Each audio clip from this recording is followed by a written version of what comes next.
Recording studio Hajipur Vaishali.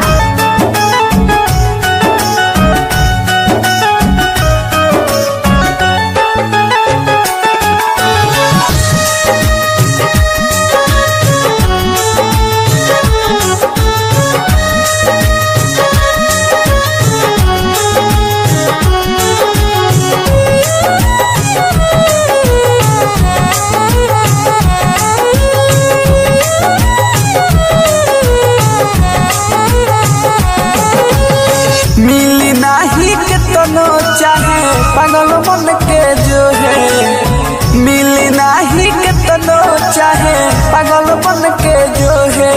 कुछ ऐसन करी राम जी हमरो खातिर रोए, कुछ ऐसन करी राम जी हमरो खातिर रोए।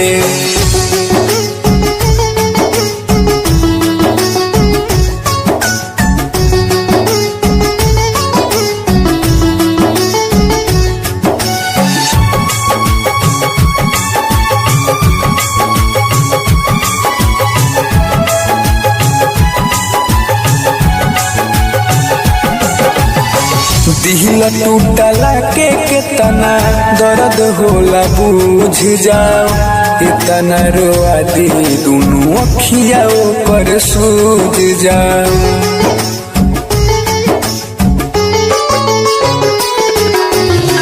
दिल टूटला के कितना दर्द होला बुझ जाओ, इतना रोआ दी दोनों अखिया पर सूझ जाओ। जैसे हम ना सोतानी नहीं हो सोए, जैसे हम ना सोतानी नहीं हो सोए।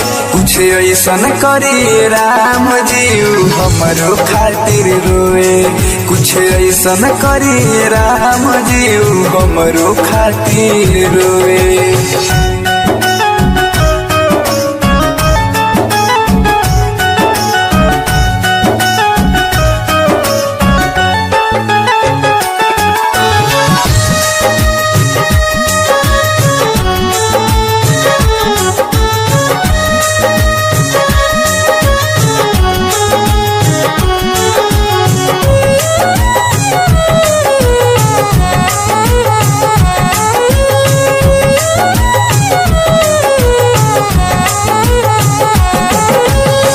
नींद नहीं आवे अखिया रहे हरदम जागल हो, रोत रोत हमरा खाती हो जाओ हो पागल हो।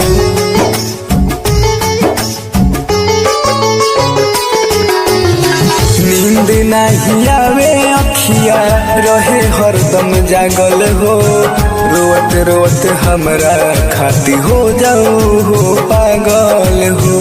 अमर जीत के छोड़ी गईली प्रबुद्ध के होए, अमर जीत के छोड़ी गईली प्रबुद्ध के होए।